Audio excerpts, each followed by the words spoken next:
those groups that when we go to their places, we normally doesn't have meetings without water. Some of them are very good and now even they talk sweet, as what you could say, they give you soda. Our business association, come and show us how business you are and how healthy you look and how heavy your pockets are. So please a chance for the business association presentation. Thank you for the beautiful gathering that we have so far made for the last, 11 years. It's a good call from the Minister of Trade, and we appreciate all that has been put forward. Honorable Minister of Trade, we acknowledge your presence and other dignitaries in the room. By names, I'm called Mawa Moses Nigo. I'm representing the Business Association in South Sudan. In particular, to what we are looking now is just an overview of how reactive the business environment operates in South Sudan. Much has been said by our presenters who are ministers here, but however, we still have more solutions than what they have given us. In real essence, just like any other country, any business operation have got challenges. Business itself that is characterized by different perspectives, wars, which can be internal within the organization, external and natural in nature, depending on the business environment and the government policy and historical background. What do I mean here? South Sudan itself, that we look at it now, we have different perspectives of doing business. As many have said, that is a free market economy. But are these businesses really regulated? Are the government sector trying to put things in order? I have a few questions behind it. As a business person like me, I understand why I say business is a risky war. To me, I consider business a war because internally, within the organizations, you have to be very competitive, whether in terms of price, whether in terms of your product, whether in the terms of what? The service delivery that you do. That's all about the concept of how you want to profit your business. And in doing so, I mean to say that the business competitive challenge is requiring solutions that originate within and outside organizational management process. Like for example, there are some businesses, problems that are within the organization. You cannot blame the government. Like if there's a breakdown within your organizations due to management problem, could you say it's the problem of the government? That one definitely no. Then, when you look at the interceptions with the other things and you relate it either in the business opportunities to other people, you will think about the funds and other resource opportunities. What do I mean here? I mean to say that when we complain about the businesses that we do in South Sudan, there are people who are looking for these opportunities at the same time. My narrative is going to be quite different. I'm not talking about visa, I'm not talking about anything. I'm depicting the behavior of our business organizations and the operation environment that we have. That's the overview that I have. Others say the challenges can be political, social, or economical in nature. Who said that? Something that cannot bring direct context of exact issue to light. Somewhere, this same issue will be a business opportunity for other persons who thinks fit to benefit. This is the same thing I have explained. Should it be referred to be a problem? Of course no. In case of a company failure to mismanagement internally, will this be referred to government or political or social issue? Of course no. Please extend a bit up.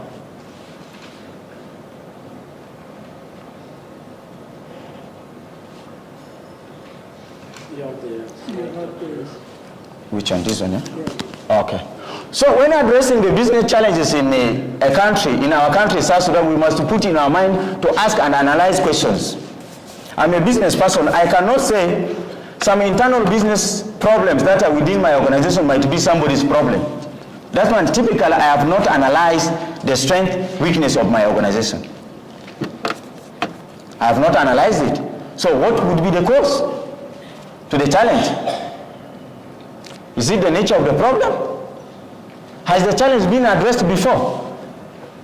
This one, I'm depicting the interest of the business community in relations to our government structures.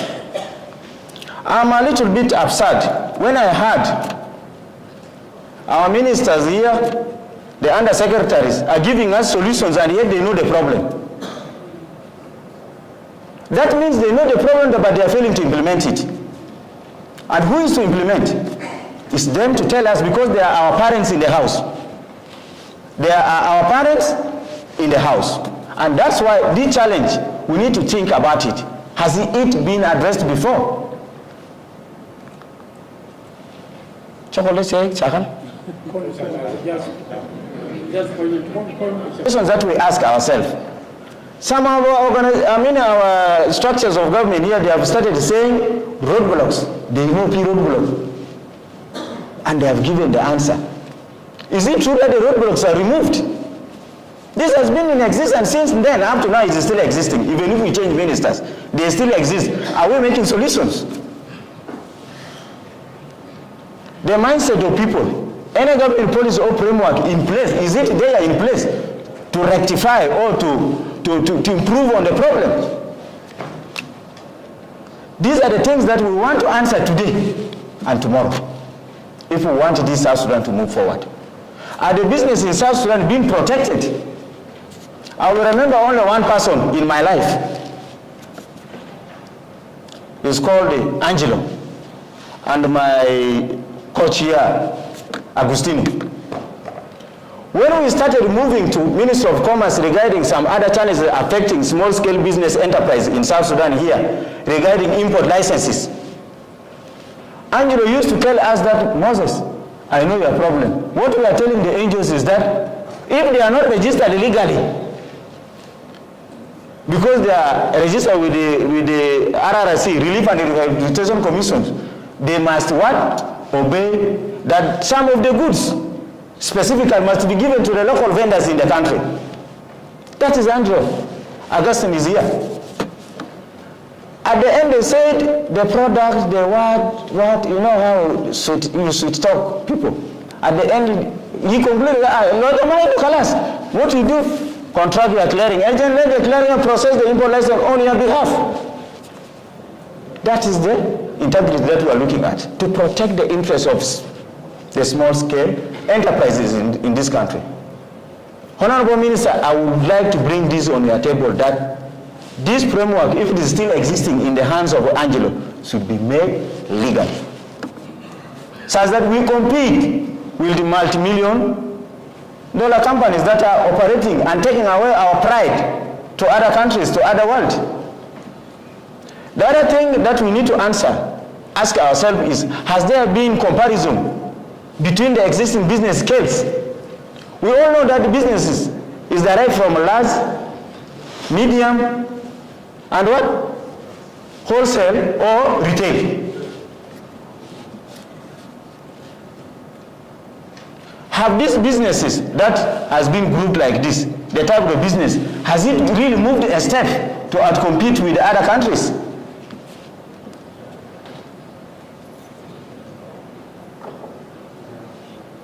So having these questions in mind, has the government streamlined business transactions or legislation or legal operations for the business that are operating? When I ask about data now, even in any of the ministry here, we will still request this. No, the answer is what?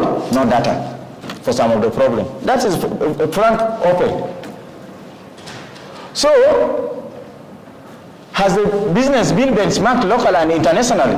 So these things have brought them literally to understand the challenges that the team is talking about. What is our team talking about? It's a consultative forum. You have not come because of me. I have not come because of you. My problem that has asked me to come here is what we have to discuss as a team together, whether yours and mine are together in the same ground. Categorically, I should show you how these businesses must be the business sectors. We have tourism and hospitality sector, the hotels, the game reserves, parks, the production and export sector. In particular to exports, we have the Gamma Arabic, oil, gold, and other things. Are these things moving really the way it is required? Have we been seeing them? Some people are saying here they have rectified the roadblocks on Nimule Road. My friend, I'm a clearing agent. I know typical how much I've paid is more than what the government receives. The other sector is the production and the export sector, the agriculture and the agro-farming sector, the trading business, which altogether focus on what? The transport and logistics sector. The fishing and the commercial sector, the construction sector. But however, my problem now is to override where the problem is. I only choose the import and export trade. Because any business, any trading business that is in this country, whether I like it, even a government agent, there must be a logistic requirement. There must be a what? A logistic requirement. That overrides all the problems in all these sectors. Having analyzed the situation in our country now, as South Sudan, I have to bring you the problems that are affecting our businesses, both from Nimule up to Mombasa, and within the countries to the last destination of our what? 10 states. So here, when I bring you the problem now, they are here down here. There is a non-uniform standard tariff on imports and export. The reality has to be said. We all have seen, unless if you have not imported, but if you have imported a product in this country, unless you import a tax duty free. But if you import duty, tax items, you will realize that there is no uniform what? Tariff. For example, you get 1 bag of cement, let it come via Nimule. Get 1 bag of cement, let it pass via Kaya. You realize what is the duties that has been levied. It is different. The question is, why? The question is, why are we having? The reality is that there has been non-compliance. For example, in Mombasa team, that correct? Overcharged invoices. This has been the problem. There is double taxation on imports, especially invoices that are generated from Mombasa. Realistically, I have to tell you, I wish the CG is here. Our Mombasa invoices that has been generated, we don't know which tariff they are using. We don't know which tariff they are using in Mombasa. The other question that comes in my mind is that, why using dollar? Why are we using what? Dollar to compute our what? Our revenues. So these has been the questions that we have moved in so many occasions of time to meet so many agencies, more especially the Ministry of Trade. We've been moving there. To NR, we've been moving there. The answer is, we don't know. That this thing has been done from the higher authority. Authority de Munasa. Authority de Munu. Realistically, authority de Munu Kereta on the ministers, then you need to tell us today. Because I'm really carrying a burden of somebody. As a clearing agent, someone comes, please, you explain to me, how did you get this tariff? How did you get this tariff? I'm very tired. Honestly, to create a transparency in the business sector, there is a need of uniform what? Tariff. The other thing is non-compliance to the Financial Act that has been stated here. There is a compromise that has been made. Honorable Minister of Fisheries has said it here. That Gerib can win the muscular. Plan Hajar Karachi Putuina. Actually, Jibupi Suluka man Gerala Kaputani. So the reality about the compliance, I should depict the really matter of this call of this works of now, the Minister of Trade. Honorable Minister, I would like to bring to your attention that your ministry is charging 80% as a penalty instead of 20% that is put in the what? In the Financial Act. I don't know whether we are aware of this. The National Bureau of Standards is charging 40% as a COC penalty instead of 20% as a penalty. You importers, you have kept quiet and you have been disturbing my head. You are here now. These are the people who have been dealing with you directly. I reiterate to the point of saying that, is the Financial Act wrong? Is the Financial Act in use or it is Kalas abandoned? So if we are using the Financial Act, we need to what? Be exact, educate our community, and we find that everything will run smoothly. The other problem I need to bring out clearly, number 3 is the export, particularly Gamma Arabic.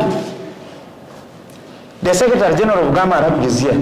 Wala bilil ana manu, la hada ana kutu point ode na materi.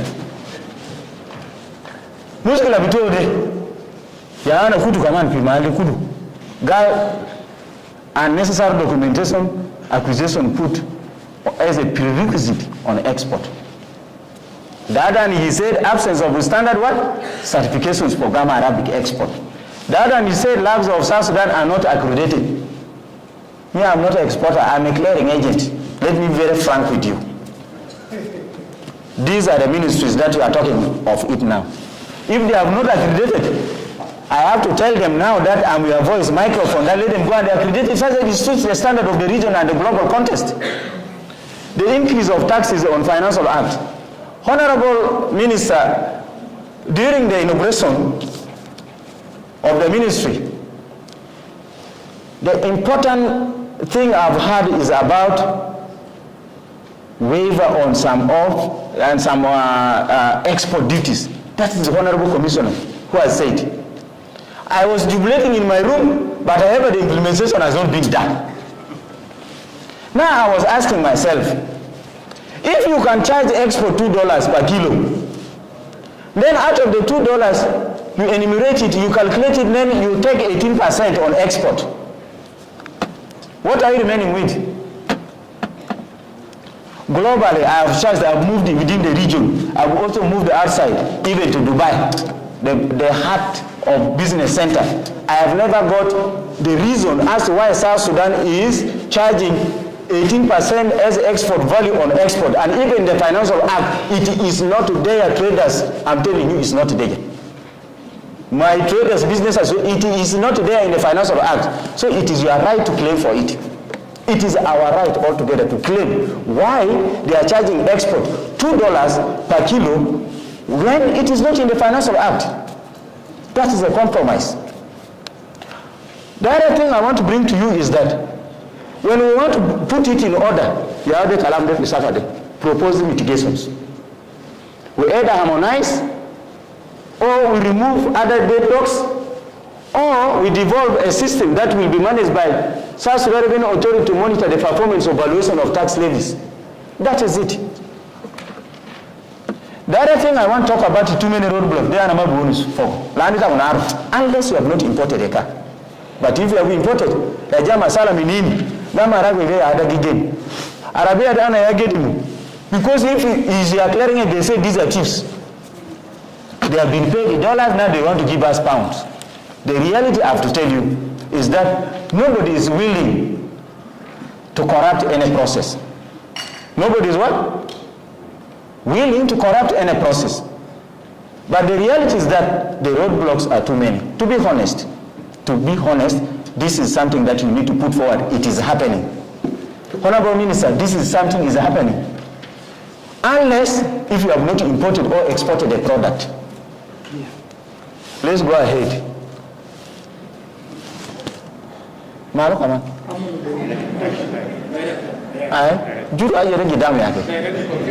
The other thing is the levies on export, which I've already talked $2, that is duplication. The interference of other security and other government organs on exports and imports.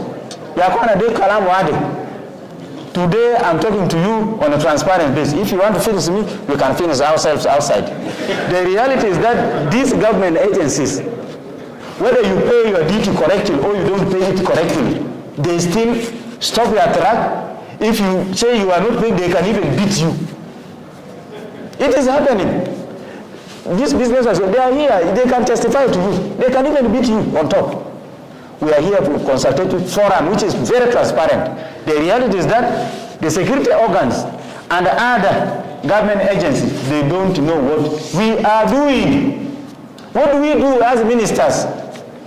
Lokana na hindi microphone, aje the telephone, Peter Kibiri, ana kan bidugu agigare, yomia, ana gibigu telephone. But who is with you? So this is the problem. You are not a security. What will you do? The only thing you comply and pay if you want your goods to move. The other thing is quality control assurance. We have talked about this accreditation permits. National Bureau of Standards is here. The question is, when we are exporting a product from South Sudan, Uganda is not recognizing our documentation. Kenya is not recognizing our documentation. Even there are some other goods that are imported, inspected from the country of origin. When they reach Nimule, they are damaged. Why are those documents not in proper order? Why are they not in proper order? This is the real complaint we are complaining now. Minister, we are complaining. We are not doing anything. We are here for a complaint, and this complaint is the challenge that we brought us here. So, I have to be very clear here. If the accreditation issued by National Bureau of Standards is not recognized regional and beyond, why is the ministry existing? Why are you existing? That's the reality. We have to put it forward. If you are not existing on the reality that you have to do authentic accreditations of documents, then that means there's no trade. Trade cannot be done without documentation. Trade cannot be done without what? Documentation. I'm a professional clearing agent, and I'm doing masters in international trade and transport and logistics. I have never seen any trade unless you are a ghost. That is done without document. We have to accept the reality that if it is really happening, you as a government, you need to enter into agreements or companies that have respective capacities that are accredited with the equipments within here and outside the countries of origin. Why am I giving this recommendation here? The recommendation depicts some of these companies that we have signed agreements with. Even I'm better than them in terms of office capacity. Their offices are very little. They are little. They are only what coming to. If there's a problem, legal example has to be there. They rush to Nairobi, they rush to Egypt, they rush to Tokyo, they rush to Japan, they rush to where? And you have to attract, is it? Delayed in Nimule, is delayed at the port of entry. It is how business is done, my brothers. Your truck is killed because of documentation, of lab equipment. You don't want to bring it and test it in Juba here.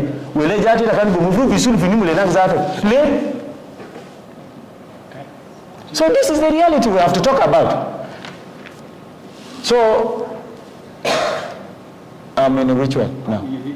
You just roll it down, let him get heading so that it gives him the clue of entry. Yeah.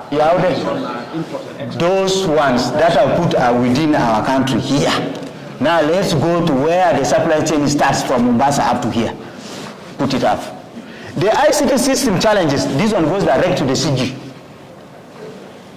Slowness, regular down time, integration with other systems, or mapping inadequate.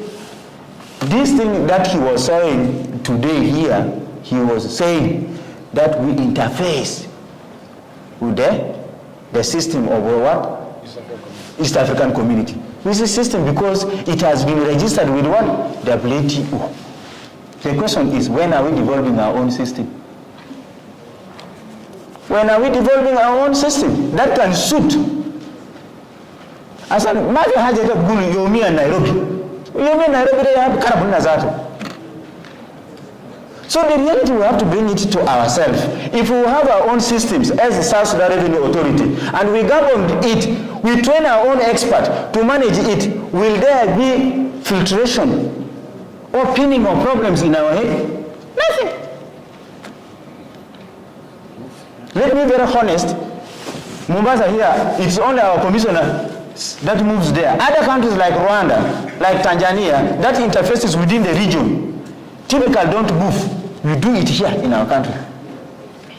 The Rex sale, Mombasa na fiaje bugulu Rex, ulota mabaro, is a regional electronic what? Sales. This electronic regional, the Minister of Foreign East African Community said it here. that there is what is called SCT. This is number 4. He was advocating for it. These Rex seals, the moment you pay your goods, because currently our goods comes in Mombasa and get stuck there because of some other reasons that have put them there. Without payment from South Sudan here to reflect in the Rex and interfaces with other regional systems like the one in Kenya, container that they begin in Agla, Bukura Kaman Mabija, Roof. So this is the reality that we have to bring down here.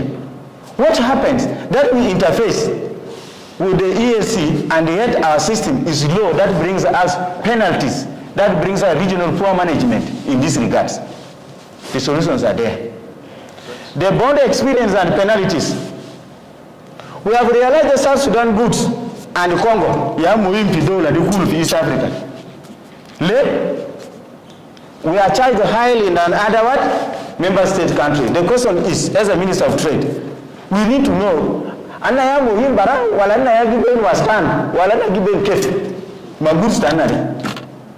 are we charged 5,000 for container deposits? Why are our containers railed mandatorily to only 2 CFS? Why? The question is why?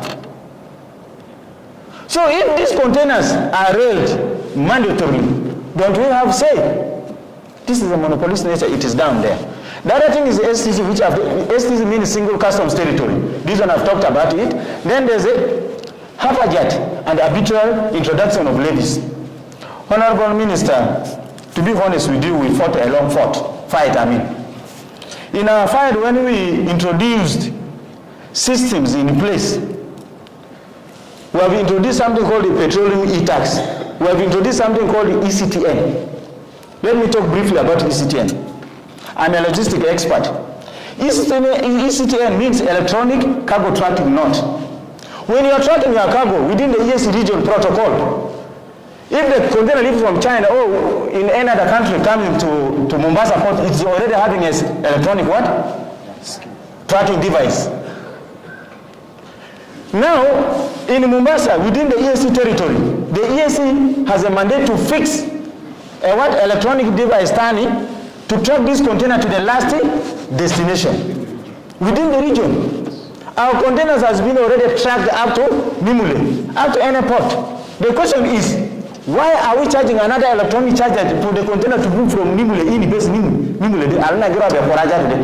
Let me Juba in. They give up the door like where is it going? The container is going when? And we're paying for papers. We're not paying for electronic device. And you know how much is it? My friend and businessman, I don't want to talk about it. You know it. Then the other thing is what? The accreditation permits. Minister, we have asked the question several times.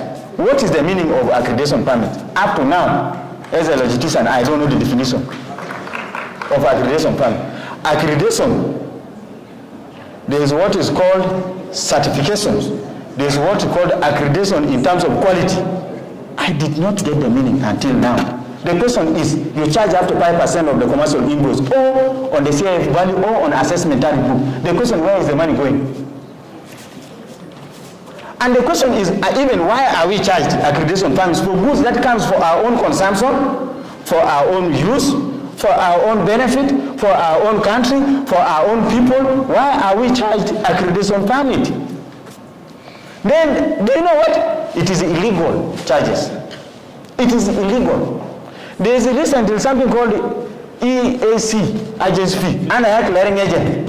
And my president is there. Then there is another clearing agent in EAC called East African Clearing Agent. He's taking $250. The question, when you go and to clearing agent, I'm launching the document here.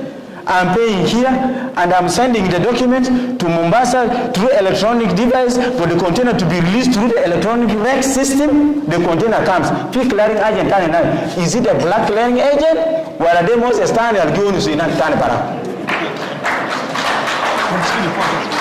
I'm angry because my money is taken, and yet I've done the job and somebody has eaten my money. Realistically, Minister of Trade, is this the trade that we want? I have to be paid the double with my own trader, and yet I have not gotten the real part of where my money is going. Is this what we want in this country, Belede? The Bell Minister, Tafisa Ruwon's Gala, are we happy as a South Sudanese? Are you happy? Now you are saying I am not happy and you don't want to talk. Sorry. Realistically, as a trader, our Honorable Commissioner has stated very clearly, you know our rights. You have the right to pay tax, but you do not know how to what? Get your accountability back. You don't know how to get your accountability back. There is what double taxation, that is SRN, Mombasa, and duplication.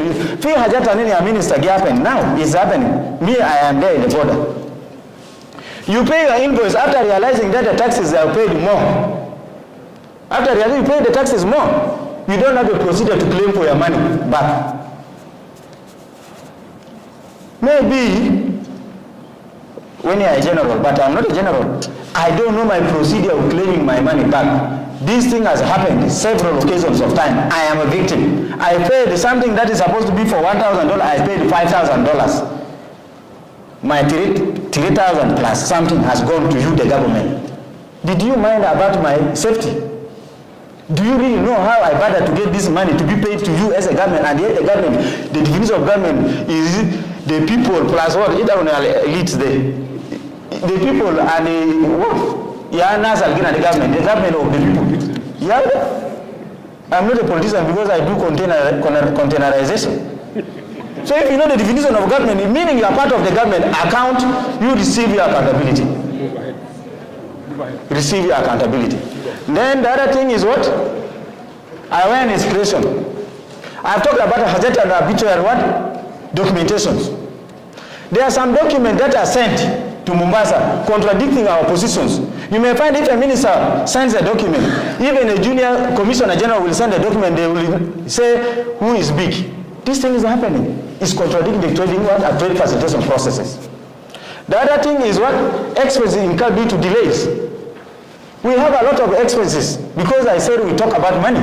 We talk about time. We talk. When there's a delay, things happen like a customs warehouse rent, truck detention, shipping line damages, and we also have remarshalling. Remarshalling, like you bring the container here, taking it back, you accrue double charge. For the delay that you are going to deliver the container to the what? The CFS. Also, the CFS will charge you for container what? Cleaning and storage again for the period that the container has not been in Mombasa. Some of you don't know. When you call money from you business persons, don't think we have eaten your money. This is it. The other thing is refusal to release shipments by shipping lines. So many shipping lines, the Honorable Commissioner has spoken it here, that he has been to Mombasa, there are over 7,000 containers. Some of them are not destined to South Sudan. But the question that happens is that why are the shipping lines interested to charge our containers to South Sudan more than other member countries? Is the point here. This is something that you need to look forward on addressing the reason as to why this thing is happening. I've talked about Maltese. I've talked about that. Then there's monopolistic nominations of CFS. I've talked about it. There are only two CFS for South Sudan cargo. The Autoport and what? Compact. So you are there in the Chamber of Commerce. CFS? Manager, Honorable Minister, we are victims of problems that are not ours. CFS means container freight stations. We are victims of problems that are not ours. If we only want to give two CFS to handle South Sudan container, yala kanana japo mbaza bodlana CFS ya tutane ma container bitaile. Meaning you have given our business to people who don't know. That is the end of the story. Thank you. I am here on behalf of my president,